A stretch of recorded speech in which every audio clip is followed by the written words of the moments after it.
l'Iran def nañ ko gis neen ramification yi ak dernière nouvelle yi nga xam ne am na gannaaw ba États-Unis entré en jeu bombardé 3 sites nucléaires yu féetoo foofu la ci Iran Cheikh Ousmane ba doon def li nga xam ne moo nekk benn récapitulatif par rapport ak guerre bi ba mu commencé ba tey looy teg ci loxo sénégalais yi. waaw conflit bi doxoon diggante Iran ak Israël nga xam ne am nañu ko commencé woowe la guerre des 12 jours comme ni nga xamee ne daan nga dégg ñuy wax la guerre de Kippour yowmal Kippour la guerre des 6 jours dafa mel ni cette fois-ci am na la guerre des 12 jours muy conflit boo xam ne Israël moo ko déclenché ñu jëmee ko ci république islamique bii di Iran bi ko Israël di déclenché rek dafa am lum ko laytaaye dafa wax ni programme nucléaire u Iran menace la ci existence am que moom du setaan Iran di doté wu de l'arme nucléaire et que dafa lancé opération bi pour éliminer ko tey ba fi ñu toll nii di wax tey mardi 24 juin 2025 12 jours après programme nucléaire u Iran peut-être infrastructure yi am na yu ñu subir ay dégâts mais capacité de nuisance bi reste intacte du man maa ko wax ay médias yoo xam ne international très proche des milieux du pouvoir ko aux États-Unis comme dans d'autres pays lu mel ni Wall Street Journal ñoo ko wax ak Washington Post Iran capacité d'uranium bi nga xam ne moom la enrichiroon à plus de 60% di àgg ci seuil 90% nga xam ne mooy ci la ñuy defar arme nucléaire uranium boobu ñoom nangu nañ ñi génnewoon nañ ko ci li nga xam ne mooy centre Fordo xam nga uranium 238 la état brut expliqué woon nañ ko fi uranium 238 bi bloc bi à 90% composition bi 238 lay nekk. wala 95%. 0,5 yi mooy uranium 235. mooy moo tax ngay dégg baatu centrifugeuse boobu ba léegi centrifugeuse du dara lu dul pompe boo xam ne mooy pompe uranium 235 bi. réinjecté ko ci yeneen centrifugeuse yooyu di ko réinjecté ci yeneen ba nga xëy mun stocké maanaam saa yoo amee comme matériel lu uranium as néew moo ci nekk 235 te 235 rek moo mun a servir à des fins militaires ñu ne Iran am na plus de 400 kilos yoo xam ne enrichir na ko à plus de 60% ñii waxoon nañu 2023 mi ngi woon ak 80 et quelques am na sax ay traces ci centralu pas Fordo mooy Ispahan bu ñu mus a gis ay traces uranium 235 yu ñu enrichir ba 83%. loolu tey évaporé boo koy jàngat Israël fi mu nekkoon avant guerre bi moo ëppoon sécurité fi mu nekk tey ndax avant guerre gi Israël xamoon na ni Iran Fordo la am Ispahan Natanz et autres uranium 235 mi fi bu ñu enrichir en tant de pourcent les inspecteurs de l'AIA amoon nañ ci accès tey uranium boobu nee na na seex kenn xamut fi mu ne xamuñ ndax ñi ngi ko teg ab bërëb di ci conceptualiser bombe atomique xamuñ ndax kenn xamutul fu mu ne alors que menace la boo xam ne donte menace woon yow xamul nga fi mu nekkoon mais tey mënatoo xam tey fi mu ne donc da ngay gis ni boo indee aspect sécuritaire tey la Iran tey la Israël gën a nekk en danger ndax uranium boobu évaporé wu na dans la nature xamatul fu mu ne muy beneen bi tijji na benn conflit boo xam ne bombardé na utiliser na moom capacité de frappe am détruirul le système nucléaire en Iran détruirul li nga xam ne mooy programme balistique gu Iran wane na ab tëleem par rapport ak li nga xam ne mooy programme u Iran programme militaire u Iran wala capacité de nuisance u Iran moom sécurité muy dôme de fer nga xam ne c'était soi-disant impénétrable tey wane na ne loolu utopie la woon tey Israël avant guerre bi la gënoon nekk ci sécurité que après guerre bi. dafa wane ay faayam. dafa wane ay faayam nekk en position de faiblesse parce que boo ko indee puissance régionale la woon ci Moyen-Orient bi bu ñëpp jàpp ni kenn mënu ko atteindre au cœur kenn mënul transpercer ces systèmes de bouclier antimissile tey après 12 jours de guerre mythe boobu teggeeku na après 12 jours de guerre uranium boobu mu ragaloon ñu defar ci bombe atomique xamatul fu mu ne après 12 jours de guerre l'industrie militaro moom tudd américaine israélienne wane na ne am na industrie militaire bu ko mun a tenir industrie militaire boo xam ne réew mi mu jógee mi ngi sous 45 ans d'embargo boo indee éléments yi teg ko ci table bi jël nombre de morts même bu dee bu Iran bi doublé na bu Israël mais la fekk Iran doon parvenir à frapper Israël au cœur de l'État israélien bâtiment yu gën a stratégique infrastructure yu gën a stratégique donte am na yu mu éviter laal parce que loo ci mënti dégg guerre bi muy mais foofu danaa ñëw ci beneen partie bi Iran di réussir di frapper loolu da ngay gis ni Iran dafa gagner symboliquement guerre bi dox digganteem ak Israël moo tax tey population bi génn tey di jubilé jàpp nañu li ñu am ndam la. est-ce que kon su ma la déggee Cheikh Ousmane bu ñu gisee aussi déroulé li nga xam ne moo nekk guerre bi et même l'entrée en jeu bu États-Unis en bombardant 3 sites nucléaires pour venir en aide l'Israël moom mun nañ ko waxee noonu dañuy dem vers une reconfiguration si force militaire si Moyen-Orient bi.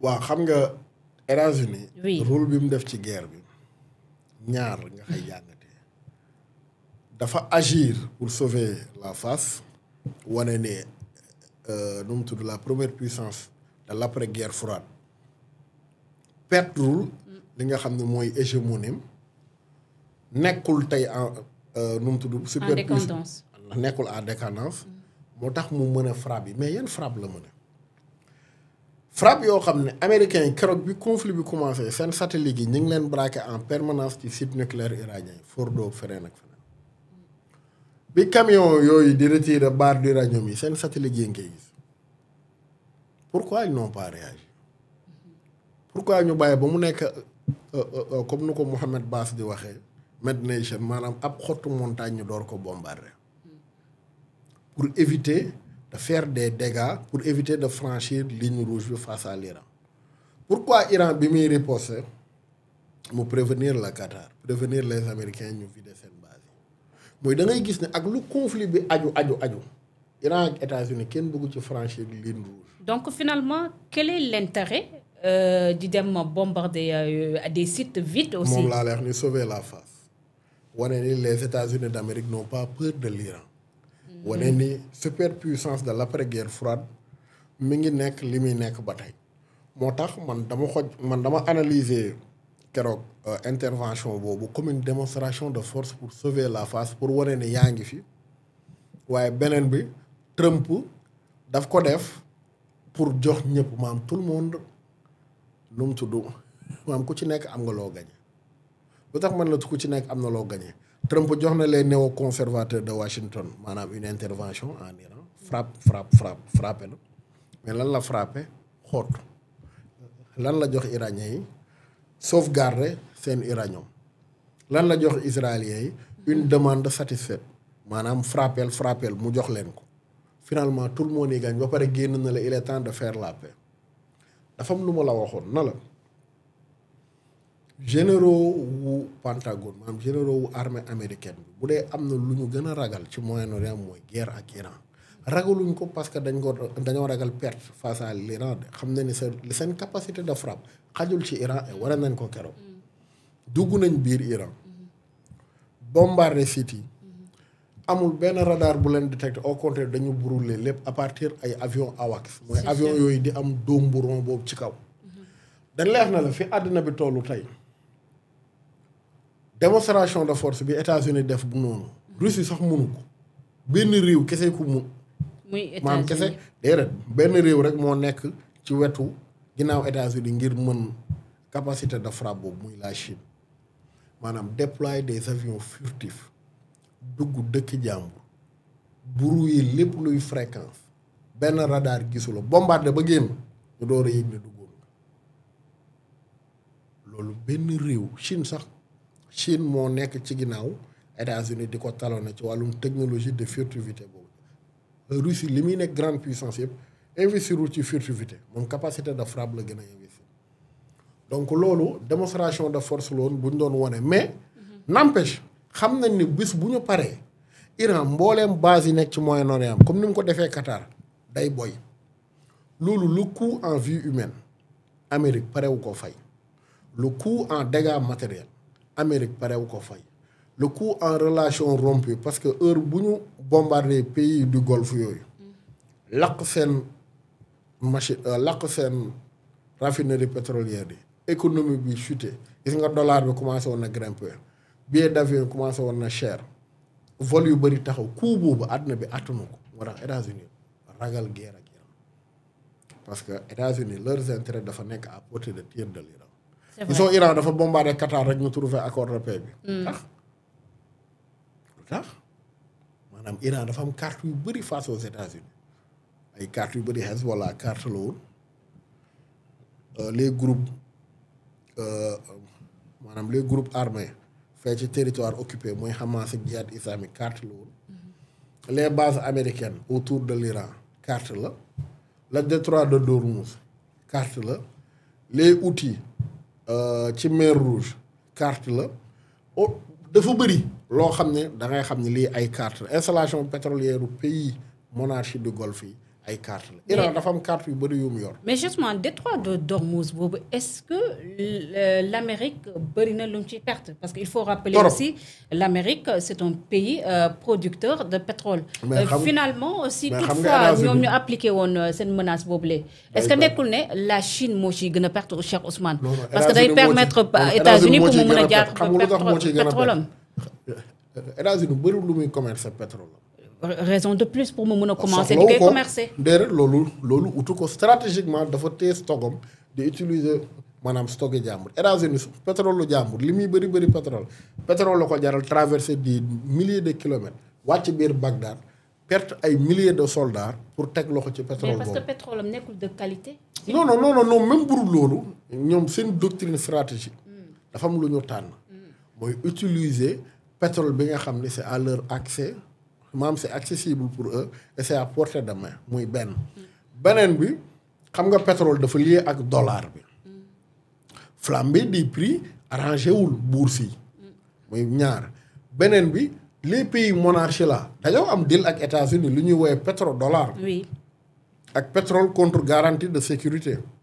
Le détroit de Dormouz dafa stratégique ba États-Unis jël moom ay flotte maritime lu ñuy woowee la 5e flotte.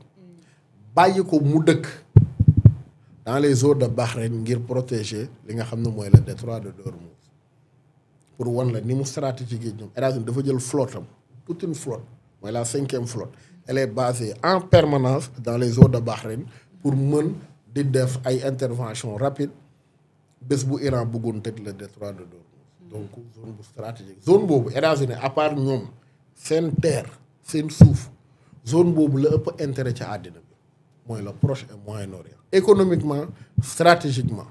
D'accord. lim fi am ci base bon peut-être en mer de Chine maanaam côté Japon yooyu wala je sais pas en termes de soldats déployés en Europe ak fii parce que fii on parle de 48 000 soldats ci zone bi yaakaar naa Europe mun na ko équivaler parce que Europe tam daa doon am na fa ay base yu mag mais daal fii xam naa ne bokk na ci li gën a stratégique ci moom. Allemagne moom États-Unis am na fa base bu ay base yu bëri Ramstein base bi nekk foofu. maam hôpital militaire américain bi gën a mag en Europe fa la nekk. bëri na ay base yu mu am foofu mais zone bi dafa stratégique trop ci moom. donc du ko fooye Iran nag carte yooyu la xam. yor ko di ko utiliser. Iran ak États-Unis kenn mësu ci bëgg franchir ligne rouge même Israël damay revenir ci Israël c'est bombardement. mais dégg nga benn yoon ñu ne Israël bombardé na benn centrale nucléaire.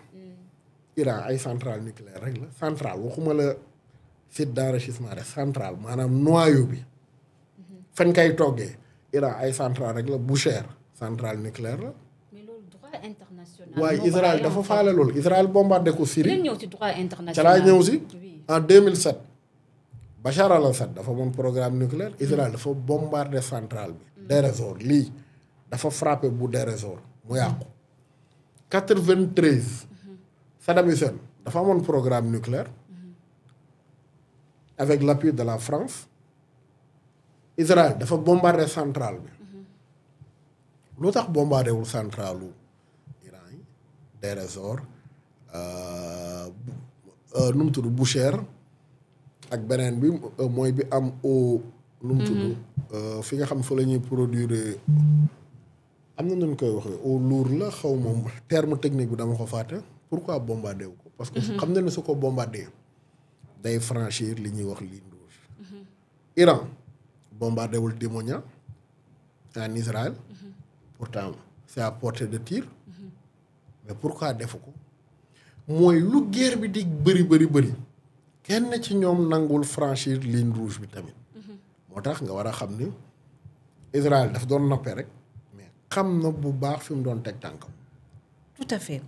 Mais Cheikh Ousmane guerre bi aussi bu ñu ko analyser parce que dinañ ñëw si li nga xam ne moo nekk cette annonce bi nga xam ne Donald Trump def na ko si cessez-le-feu bi nga xam ne mu ngi wax ne entré na en vigueur tey jii ci mardi bi bien vrai que gis nañ ay quelques tirs de missiles yi nga xam ne amoon na des deux côtés mais finalement gis nañ ñu interrompre ko ñu ñëw par rapport ak l'aspect géopolitique géostratégie et surtout ñu dem un tout petit peu si monde musulman monde arabe bi ak base militaire américaine yi nga xam ne ñu ngi féetoo foofu tey guerre bi est-ce que warul tax ñi nga xam ne moo nekk monde arabe je sais pas si ça sera très compliqué pour eux pour ñu rek gën a rapprocher ou unifier leurs forces mais aussi am benn détachement un tout petit peu envers l'Amérique aussi. Non loolu duñ ko def. Pourquoi?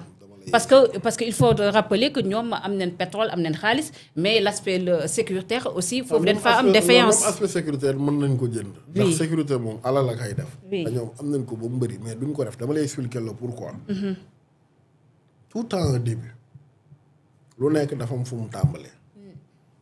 base américaine yi amul woon ci golfe bi nii dafa am lu ko indi. mooy bi Saddam Hussein envahiré Koweït. te li juróon première guerre du Golfe. Saddam bi mu nekkee ci digg nëndam dañ ko doon wooye chef de tente des pays arabes xam nga arabes yi ci seen cosaan day am chef de tente kiy wax ci seen baat. gaa yi jàpp ne moo nekkoon le protecteur de la nation arabe face à la menace iranienne perse. mooy guerre Irak Iran bi Saddam pays du Golfe yi ñoo doon fay les grandes puissances ñu koy jaayaaru yaa ngi comprendre.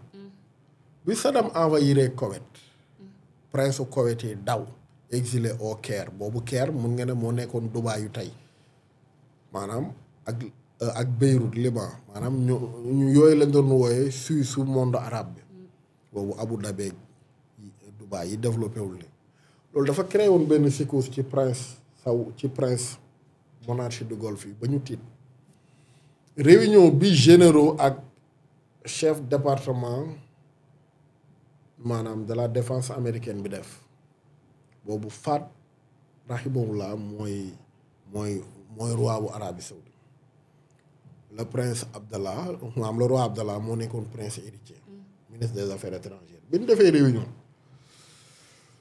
Fahd joxe feu vert am frère am yëpp ngi toog ci table bi généraux américains ngi toog ak responsable yi Fahd joxe feu vert am pour une intervention américaine depuis leur sol Abdallah était un peu réticent na ko est-ce que jaadu na ñu bàyyi américains yi Makka terre sainte la only for muslim suuf soosu ku dul jullit waru fa dox ñu wàcc ci dëkk bi def fi seen arrière base ngir dem est-ce que loolu jaadu na mu ne ko Fahd tontu ko na ko demal nga laaj prince Koweït yi ndax ñoom dinañ am doute ci ndax jar nañu bàyyi américain yi wàcc suñu suuf yi wiiwu na mu ne ko pour ñu récupérer Koweït jar na loolu mu ne ko Koweït existé tout mu ne ko si Koweït mi ngi existé ba tey sauf que mi ngi existé ci ay chambre d'hôtel au Caire ak un peu partout mais loolu pour wan la na la maam c'était à couteau tiré américains yi jël financement bi yëpp guerre bi lépp teg ko ci ndoddu Arabie Saoudite dafa financé guerre boobu le double du prix maam c'est-à-dire militaires yi dañ leen indi ravitaillement ba après ravitaillement yooyu am na ay dëkk tiers monde yu ñu ko doon yónnee parce que tellement da doon yàqu ci camp yi ñu gis ni la présence militaire des Américains aussi genre sécurité la ci ñoom assurance sécurité la ñu gën a jëmmal lool guerre bi jeex dañu waroon dem ñoom ñu maintenir leen. loolu moo leen maintenir aussi seen dépendance bi vis-à-vis de l'Amérique aussi. ku ci nekk ci ñoom it daw uti sa part du gâteau. teg Qatar dem tabax base aérienne bi gën a mag na américain ñëw leen dëkk installé dund déployé wu man maay fay man maay entretenir man maay dundal ngeen assurer leen sama sécurité rek. Abu Dhabi dem defi noonu Jordanie ñoom ñëpp ku ci nekk dem nga abriter ay base puissance occidentaux yi ngir assurer sa sécurité France am na ay avion Rafale yu nekk Jordanie Grande-Bretagne noonu donc système la boo xam ne dañ ko def pour assurer seen sécurité parce que tamit Moyen-Orient comme ni ko waa ji waxee maanaam kafaar na aawam la ku jekk sa morom da nga koy lekk ñi fa dëkk bëggantewul monarchie yi kenn bëggut sa morom gis nga Arabie Saoudite xëy nañ fi bis def fi blocus Qatar bëggantewul dualité historique dafa am seen biir ba pare ñu am dualité nag contre l'axe chiite mooy axe bi nga xam ni sous même bu dee pays arabe la mais sous influence iranienne la nekk mooy li ma lay wooye la croissant chiite Bagdad Damas Beyrouth donc da ngay gis ni dañoo am problème yu bëri ngir mën a demal seen bopp à partir de ce moment nag beneen bi fii dañuy xëccoo maam benn leadership Turquie daf koy xëccoo ak Arabie Saoudite maam ñett a koy xëccoo Arabie Saoudite Turquie Iran maanaam comme leaderu sous-région bi leaderu monde musulman bi waaye dëgg-dëgg xam nga ne leaderu monde musulman bi kenn amul taxawaay boobu bu romb Iran léegi nag Iran régime bu taxaw ci ñetti bopp la benn bi politique la benn bi spirituelle religieuse beneen bi militaire moo tax Iran pour nga décapiter régime bi yombut voilà. Cheikh Ousmane ñu des ci Qatar sànq yaa ngi koy wax base militaire américaine bu gën a rëy foofu la nekk déjà ñoom ñoo subiroon li nga xam ne sax moo nekk première attaque bi nga xam ne Iran def nañ ko gis neen ñoom levé woon nen ton ba ñu subiree woon attaque si on prend un pays comme Qatar nga xam ne sur le plan infrastructure dafa am vraiment fu ñu nekk même sax mun nañu wax ne fu mu toll nii bokk na ci pays yi nga xam ne ci monde arabe bi yu gën a nekk en avance si toutefois l'Iran ak Qatar décidé woon pour confronter wu est-ce que li nga xam ne moo nekk États-Unis ak même sax militaires yi yu féetoo foofu la ci Iran ci Qatar mun nañu soutenir mun nañu peser wu sur la balance ci kanam ki nga xam ne moo nekk Iran. Bon, est-ce que ce n'était pas suicidaire pour eux de lever le ton? Je dirais pas. Oui. xam nga le Qatar ak Iran dañoo am ay liens stratégiques économiques yu dëgër. mais ils ont montré que. xaaral ma ñëw rek non mais loolu. xaaral ma ñëw rek façade rek la woon. dinaa la expliquer xam nga Qatar moom booy wër kuy jouer double jeu maanaam Qatar ñooy juifu monarchie de Golfe yi. ñoom ñooy Israël lu Moyen-Orient bi maanaam les arabes boo génnee Israël Qatar yi ñooy seen juif yi ñoom ci jikko xam nga Qatar amul réew mu ko gën a versatile. moom Qatar monarchie la famille Al Thani moo fa nekk dafa bokk ci monarchie wu Golfe bi di siéger ci seen organisation yooyu yëpp. mbooleem monarchie bu nekk ci Moyen-Orient bi sa opposant principal bi ngi trouver refuge biir Qatar sa soxlaa communiquer Qatar moo koy tàllal micro Al Jazeera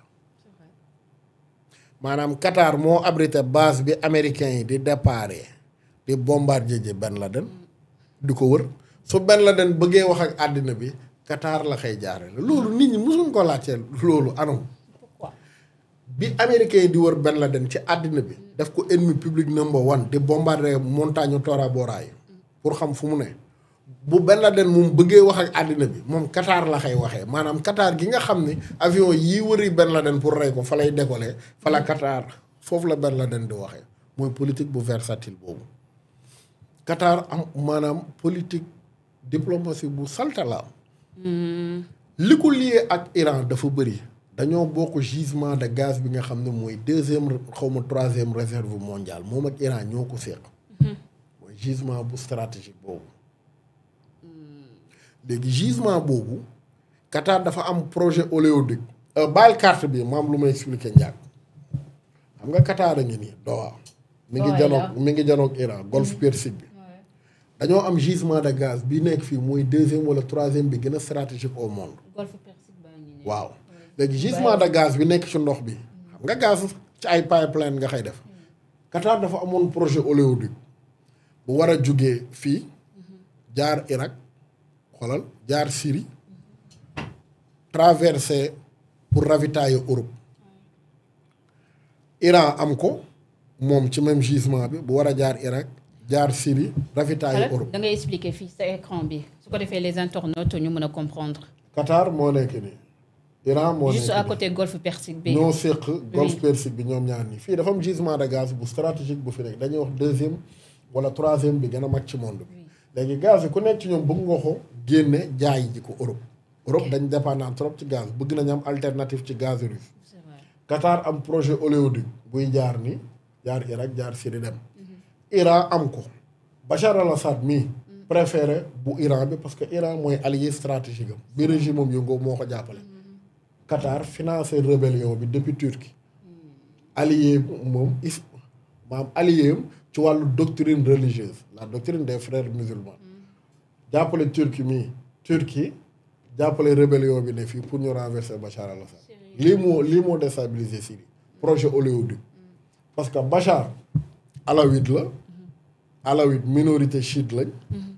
Iran wa gën a nekk intérêt bi Iran tegee projet oléoduc am Qatar teg kii dafa préféré Iran.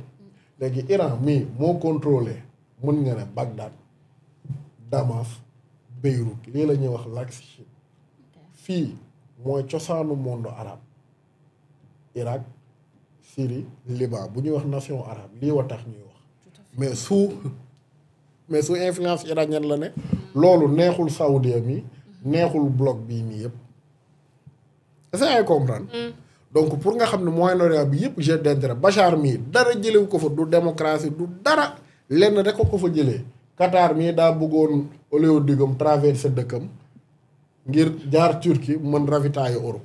tout à fait mu bañ na bu Iran bi lay jël te ñaar yëpp ñoo bokk source fi mu jógee maanaam zone bii li fi nekk ci richesse kenn xamul ni mu toll. d'accord potentiel boobu nag des fois Trump da koy junj. Trump xam na ni Iran dafa am potentiel bu doy waar. xoolal suba bu ñu levé woon sanction yi mais société yu mag yi ngay dégg yi ay Boeing ay Airbus yëpp dañuy daw xëccoo marché bi nekk Iran. et d'ailleurs ñoom ñëpp bi accords yi amee JCPOA yi bi ñoom ñëpp a daw jéem a gagné marché yi. marché automobile marché armement marché exploitation gaz marché exploitation pétrole Iran potentiel bu extraordinaire la am donc tey li ngay gis mooy moom affirmé na leadership am ci sous-région bi wane na ni mën na assurer sécurité am sans l'arme atomique wane na ni son industrie militaire est très développée dana am commande arme ci pays yi ko wër wane na ni mën na dem donc mën na trouver accord mën exploiter imagine toi Iran am accès ci économie am mën gën a développer projet balistique am te ñu fàttali na Iran mës na def benn test fusée bu muy lancé ngir génne satellite maanaam ci espace bi loolu bi mu amee dafa am ay experts militaires yu waxoon ni attention programme satellite facilement da nga koy reconvertir en programme missile intercontinental maanaam Iran bu ko neexoon suba jël fusée boobu di génne satellite yi changé ko missile intercontinental missile intercontinental mooy lan missile boo xam day jóge fii dem Amérique wala jóge fii dem Europe. tout à fait ñu ñëw ci Iran et ses alliés parce que ñu bëri il se pose la question pourquoi les alliés de l'Iran duggin ci guerre bi ku mel ni comme la Russie selon vous pourquoi la Russie am benn communication diplomatique si bile guerre et on a vu soutien bi nga xam ne de taille bi nga xam ne Iran indiloon na ko ba mu doon jàmmaarloo ak ki nga xam ne moo nekk Ukraine. ñaar laa yii daal wala plutôt ëpp na ñaar yii daal laa xam ne moo waral réaction russe. muy lan. première bi mooy Iran sàkku muy benn ñaareel bi iranien yi wóoluwuñu trop Russie danaa ci ñëw leeral la ko ñetteel bi Russie tal na coowal biir këram. tal na leen gis nga bi mu nee médiation trop bu daf ko ne waa ça serait bien waaye tàmbaleel sa médiation bopp ba pare. ça c'est sûr. xam nga Russie tal na leneen en fait. gumba tal na leneen lu dul tëbi kàmb comme ni ko Wolof di waxee. bu njëkk bi Iran sàkkuwu ko Iran xam nga waxoon naa la ne la Israël mi ngi miser ci lu mu dul jot. est-ce que soxla woon na pour sàkku ko. danaa ci ñëw si. parce que Pakistan ñoom ñëw neen. même Pakistan sax xëbal bee ëpp nag wax na lii waaye defal naa ko rek. mais ils ont été beaucoup plus. non moom it convaincants. waaw non que la Russie dafa am lu ko léegi Iran loo xam nga Pakistan dafa am benn fibre bu ko léegi Iran boo xam bokkul. le Pakistan partage beaucoup de choses avec l'Iran dinaa ci ñëw si. xam nga Iran. amul peuple bu leen gën a nationaliste man xamuma ko. c'est vrai ils ont une histoire aussi hein. war nañ ko Israël xam nga Israël dafa miser woon ne bu leen attaqué dafay dafay féewale nguur gi ak askan bi. l'effet inverse moo am tey la nguur gi gën a renforcer tey ci population bi. démb peut-être les mollahs wala les gardiens de la révolution bu ñu génnoon nit ñi ne leen yéen a tere dund. tey da leen acclamer en héros. iranien dañoo nationaliste de trop.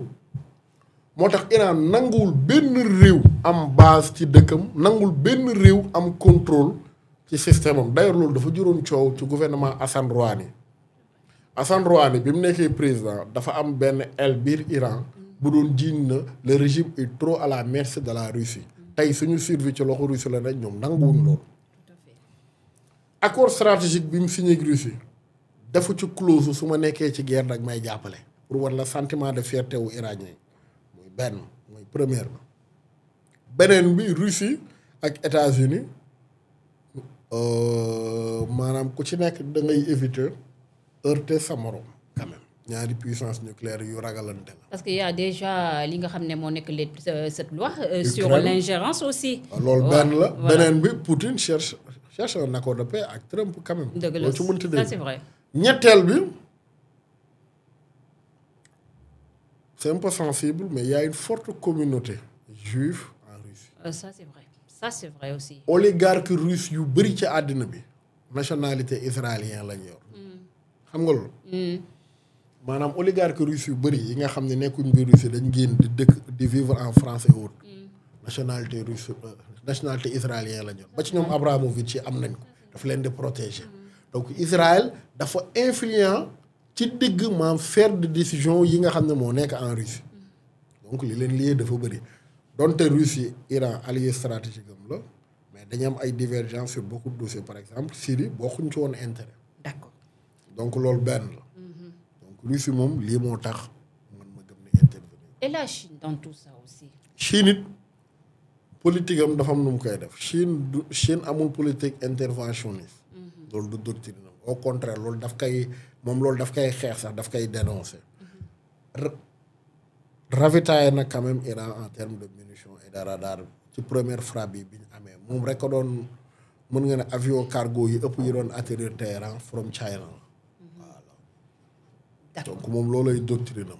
d'accord léegi ñu ñëw si vraiment parce que guerre bi changement dafa am yu bëri yu mu wane ak jàngat bi nga xam ne def na ko si position ñi nga xam ne dañ leen di ooyee les puissances di diriger le monde l'Union européenne dans tout ça les Nations Unies aussi dans tout ça ak ñi nga xam li nga xam ne moo nekk les traités yi nga xam ne signé nañ ko un peu partout mu mel ni comme ñoom guerre bi dafa wane benn certaine fragilité bi nga xam ne aussi am nañ ko devant les États-Unis ak ñi nga xam ne moo nekk Israël. xam nga Union européenne. oui. malheureusement laay wax wala heureusement pour nous. elle a perdu toute sa splendeur. wala elle a perdu. sa force. sa force. wala sa voix. oui. biñ doon faire résonner un peu partout dans le monde.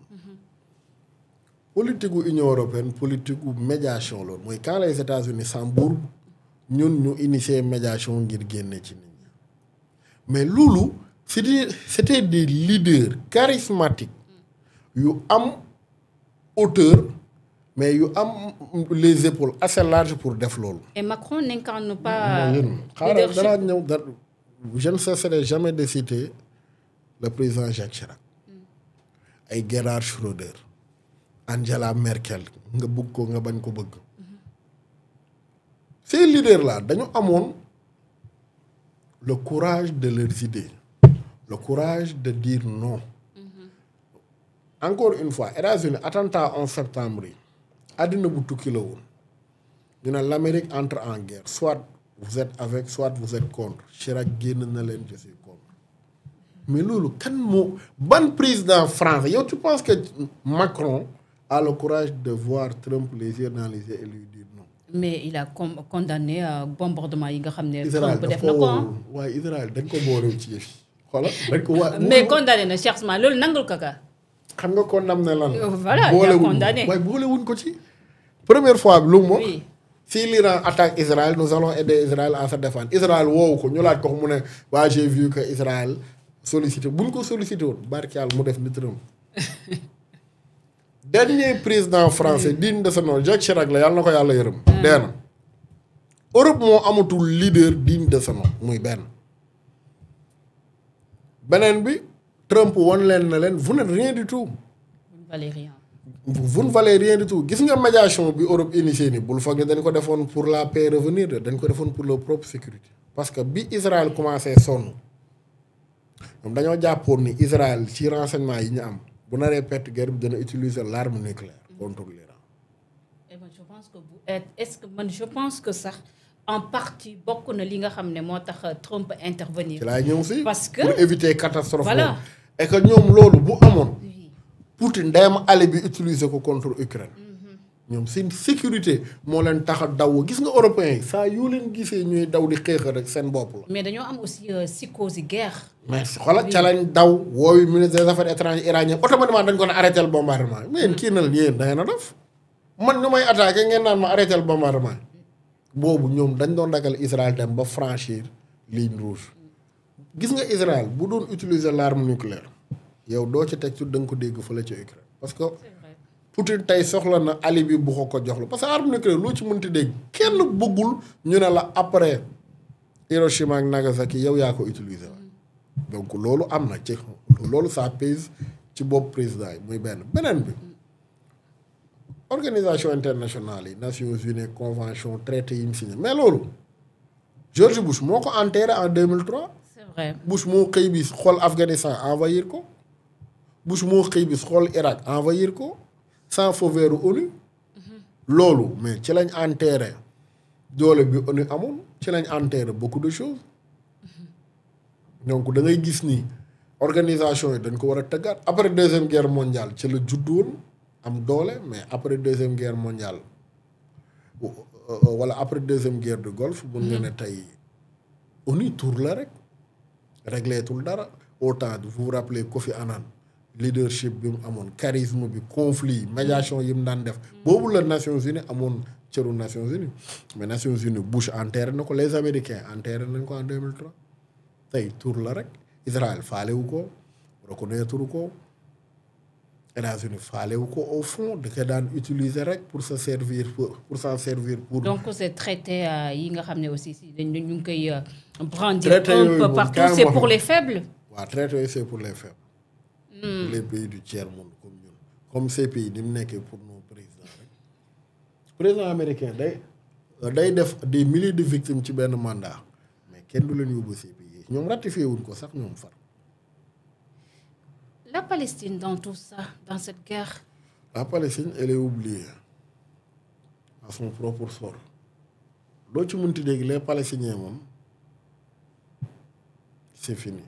Parce que dama gis ne guerre bi Cheikh Ousmane 12 jours rek la durée mais j'ai comme l'impression que guerre bi dafa durer benn demi-siècle. mais bien sûr xam nga guerre bi Iran. oui tey fitna gi muy dund yëpp leen rek ko waral de. mais au même moment Palestine à côté. Iran Palestine rek a tax mu jubawut ak maam en majeure partie jubawut ak Israël mais Iran mënoon a def tey comme grande puissance hypocrite yu bëri yu nekk ci Moyen-Orient bi xam nga Palestine dëgg neexul tamit mais gëm naa ne on a raté l'occasion ak Yasser Arafat ndaje bi amoon Camp David jour boobu daal laa gëm ni ci la palestinien yi ñàkk chance su am état xoolal accordu Camp David yi liñ proposé woon Arafat un état palestinien bu ëpp tey li ñuy revendiquer ci suuf avec Jérusalem-Est comme capitale loolu la Arafat refusé woon ca la dëkk yu bëri nag débranché wu ñoom it ci la cause palestinienne en tout cas le roi Abdallah bu Arabie Saoudite lii wax na ko mu ne moom jour boobu la xam ne Arafat n'était pas l'homme de la situation loolu 93 woon yaakaar na 20 ans après palestiniens yi amatuñu sax un tiers u territoire bi ñu amoon ci jamono ji Palestine aussi dañoo am benn problème un leader digne de son nom bu mun a affirmer endosser def ay choix yu rëyee noonu moo tax gars yi di tudd Marwan Barghouti di la wax na la peut être la solution. Il est emprisonné, non? Il est en prison. Israël la ko jàpp moom rek la nit ñi wax ni mën na fédérer les fractions palestiniennes am na leadership bu ko permettre mu taxaw négocier la création d'un État. Et le monde arabe, moi je reviens toujours à ces Barghouti messieurs. kii la ñuy woowee la Mandela Du Moyen-Orient. du Moyen-Orient Marwan Barghouti kii daal la ñuy wax ni mën na nekk solo mais am na keneen. Kan noonu. damay fàtte tur bi kii mi ngi fële nu mu tudd Émirats Arabes Unis moom génn na kaso mais kooku tamit carte bu Émirats Arabes Unis téye la ngir heure bu création état palestinien ñëwee ñoom ñu dugal seen joueur comme nañ ko defee. mais kan mooy créer état palestinien. parce que sànq yaa ngi naan. gars yi jàpp nañ Trump ca la jëm ak Israël maanaam ak lu néew nag lañ leen di jox waaye ca lañ jëm en tout cas tant que Bibi est au pouvoir état palestinien du am Netanyahu moom deewu ko gën. qui peut arrêter Netanyahu. la mort kese la mort comme ni mu arrêté Yasser Arafat ba déggal ma naan Yasser Arafat kële Ariel Sharon Netanyahu Sharon na ko gënoon bon Sharon def na comment plus de 5 ans je pense. Mais la complicité de la communauté internationale face à cette guerre, conflit Israël-Palestine, on en parle parce que déjà ba ñu sentir ne carrément que Israël mu ngi en position de faiblesse jëm leen ko tendre li nga xam ne moo nekk la main finalement qui pour sauver ñi nga xam ne moo nekk les Palestiniens. Parce que foofu génocide moo fa am. bu leen Iran dimbaliwul de kenn du leen dimbali. mais Iran moom kenn mënul def. waaw moom donc kon Palestine kenn du ko régler maam dama lay indi raccourci rek pour nga xam ne kenn du régler Palestine bu Iran xoolal. et des pays comme la Chine. ñoom. gëmuñ ko xam nga pays yooyu seen diplomatie hypocrite la nii fig nii raisin la dañuy màtt ci kaw ëf ci suuf la cause palestinienne doy Chine da ko faaleew. Ils s'en servent seulement pour faire chier les États-Unis mais Chine dañoo lijjanti mbirum palestinien Palestine daal ñeen na rek a leen lijjanti l'axe chiite ñooy dee ngir Palestine ñooy ñàkk seen bakkan par exemple Hassan Nasrallah xam nga lu ko tax a dee mais Palestine Nasrallah Palestine nekk ci conflit mu ne moom Hamas duñ bëgg a dee ca Gaza moom mu toog nekk ci jàmm Hezbollah tijji front bi Israël dem na ba proposer Nasrallah cessez-le-feu mu bañ na leen du am entre Liban ak Israël te amul avec la Hamas nu mu tudd dans la bande de Gaza ñu rey ko c'est-à-dire les chiites au Liban en Syrie en Iran ils meurent pour les Palestiniens sunnites maanaam yi nekk en territoire occupé la cause palestinienne kenn rek ñoo koy lijjanti jamono ji ci àdduna bi c'est l'Iran et ses alliés ñooy risquer seen vie seeni état seeni sécurité pour la cause palestinienne te ñooñu mënuñ ko régler ñoom rek donc la Palestine moom peut-être dana am lu bouleverser waat les choses ba tax ñu créer un état palestinien parce que li amoon 7 octobre bale Israël loo ci mënti dégg y aura un avant et après gis nga israéliens yi 2 dernières années yi baal ma dem dafa am benn psychose bu leen dal mooy psychose nous sommes en sécurité personne ne peut nous nuire alors que finalement loolu du dëgg. mais Iran moom wane na seen ay fay. waaw loolu peut-être lii dina leen calmer. y aura un avant après moo tax Netanyahu mi bëgg prolonger guerre Netanyahu bu guerre yi di jeex danañ ko destituer. moo amul beneen kii bu mu am ubbiwaat na sax. nu mu tudd amoon na dossier wu corruption bi déglu li ma la wax Netanyahu bés bu guerre yi jeexee maanaam bu fetal yi su bal yi fayee danañ ko jàpp danañ ko juger danañ ko tëj il va rendre compte ci benn affaire mooy xam nga lan après la seconde guerre mondiale Netanyahu mooy responsable mort bi gën a mag nombre de juifs bi gën a mag bi dee après seconde guerre mondiale loolu les juifs ne vont pas lui pardonner ah attention kii xam na ni kaso la jëm bu deewut ci guerre yi kaso la jëm Netanyahu kaso la il va rendre compte nu mu tudd ses responsabilités devant les juifs duñ ko pardonner. D'accord. Depuis seconde guerre mondiale ba tey nombre bi dee ci juif ci ñaari at yi gëj naa am loolu les juifs ne vont pas lui pardonner. D'accord. Les juifs ne vont pas du tout le pardonner donc Netanyahu moom njàpp kaay ma wax la benn affaire xam na ni yàgg kaso la jëm yàgg dana rendre compte donc loolu moom am na. dina rendre compte beneen aspect. ñu ngi wax guerre bi aussi dina am benn impact bu mu am sur le dollar américain. waaw dollar bi moom xam nga li ko lié ak pétrole bi dafa bëri dollar moom ci pétrole bi la dépendre rek su pétrole su prix brut bi yéegee. dollar bi chuté donc same thing la donc dollar bi dafa lëkkaloog pétrole bi et loolu dafa lëkkaloog lépp tey prix baril bi su flambé mais sa iPhone bii day yokk xam nga loolu. je me rappelle am na benn iPhone bu fi génnoon tombeek prix barilu pétrole bi grimpé bu grave mais boobu iPhone bi dafa yokkoon semaine boobu am na iPhone bu génn en une semaine prix bi yokkaat je pense ci marché bi fii téléphone yu bari yokk dama xamatul ban année la parce que mémoire laa xaw fàtte mais dafay lii lépp parce que lépp coût bi ci dollar lañ koy baaxel te lépp ci dollar ci pétrole bi daf koy lii. mais Cheikh Ousmane malheureusement ñu ngi ci monde boo xam ne ay choc endogène ay choc exogène dafa commencé ubbeeku jógee nañ ci Covid-19 guerre yi commencé nañ di ubbeeku Iran Israël Palestine Russie Ukraine l'Amérique qui est dirigée par un Trump bi nga xam ne mën nañu wax ne carrément kenn ko mënu ko contrôler la France bi aussi commencé di perdre pied un peu partout à travers le monde aussi mais l'Afrique dans tout ça est-ce ñun préparé wu neen pour faire vraiment face à ces chocs exogènes aussi. ñun seetaan rek lañ ci mën. waaw ñun nous sommes les spectateurs du monde. ñun àdduna bi seetaan mooñ ci. dama laa wax lépp. ñun nag triste réalité la. man nag ñun nag ay nit leen aussi. triste réalité nous sommes là que pour applaudir apprécier ñun kenn duñu acteur yàlla def nañu acteur nos dirigeants ñoo ñu deful acteur. Afrique yow non chef man ma reetaan la waaye moi je suis sérieuse ah.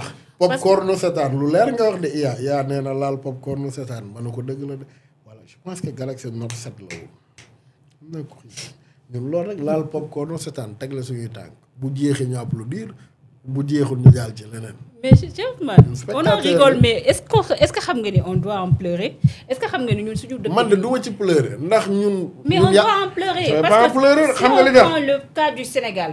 est-ce que xam nga ni Sénégal tey jii nii lu ñu traversé yëpp jëmee ci indépendance jógee ci Léopold Sédar Senghor fu mu toll nii jógee ci li nga xam ne sax daanu ci régime bi nga xam ne ñoom fu mu toll nii mun nañ ne comptable rien du tout pour le moment. am une réserve boo xam ne si toutefois dëkk yi nga xam ne ñoo ñuy perfusionné téye seen wàllum li nga xam ne moo nekk dund amul réserve boo xam ne mun nañu téye lu ëpp un mois Cheikh Ousmane. est-ce que ñun xam nañ danger bu ñuy gëtee en fait. yow ñaap da ngay caaxaan sax yow Covid 19 amu fi déglu rek exemple bi gën a palpable yow Covid 19 amu fi ñu ne yoraan après Covid nos infrastructures ñoo lii d'hôpital yow lan nga ci gis après Covid suba bu Covid amul suba yàlla tere. nguufu kap suba bu Covid amaatum suba nguufu kap yàlla buñ ko dégg nit ñi dee niñ doon deewaatee ci Covid ban avancement nga gis ci sa jàpp man gis nga man yii su ma xee sama xol bi day jug nañ jàll ci leneen sama xol bi day jeex. lii war nañu interpeller dama la laaj yow entre Covid 19 du Covid 2019 2021 la ñu ngi ci 2025 4 ans après Covid c'est quoi ton bilan. yow wax ma lan nga jàngatee yow ci Covid bi suba bu amoon ñu deewaat comment yow a yàlla tere nga naan. kon ñun daal nii rek. du léegi de peut-être. ak monde bi peut-être les Africains qui vont participer ci àddina bi peut-être ñun ñooy jëmbat lii meññ loolu mais ñi fi romb de kenn jëmbatu ko fi wax jëyee rek les commis de l'État là kenn jëmbatu ko fi wax bay bëri rek. Une dernière question pour génn ci guerre bi finalement est-ce que conflit bi amoon na sa raison d'être finalement non, qui en sort gagnant. En tout cas Israël en est sorti affaibli xaw ma kan moo ko gagné de waaye Israël en est sorti affaibli gis nga njàpp dafa am benn citation bu Poutine bëgg di faral di wax man dafa ma neex. muy ban. dañ koy laaj souvent naan ko la menace nucléaire pèse sur le monde. Est-ce que troisième guerre mondiale ne se fera pas avec des armes nucléaires? xam nga lu muy tontu je ne sais pas avec quoi wala avec quelle arme la ñuy defee troisième guerre mondiale mais xam naa ne quatrième bi moom je suis sûr et certain qu'elle se fera avec des bâtons des pierres mu ne moom troisième guerre mondiale xamul yan arme lañ koy defee de mais wér na ko ne quatrième bi moom xeer ak bant lañ koy defee maanaam la civilisation sera réduite à l'âge de la pierre taillée maanaam dara du fi des pour dire quoi maanaam que troisième guerre mondiale du fi ba dara daf ñuy delloo ci l'âge de la pierre taillée ay xeer ak bant la ñuy defee quatrième bi ndax li ngay gis yëpp sera rasé. gis nga wax boobu ku ci dul baxel ba déclenché fi conflit boo xamul di nga mere ku la deful dara. merci beaucoup. Israël nag. oui. fléau lañ ci àddina. en tout cas Bañes daf daan wax ni gaaf bu gis ci àddina rek ci ñoom la jógee gaaf bu gis ci àddina ci ñoom la jógee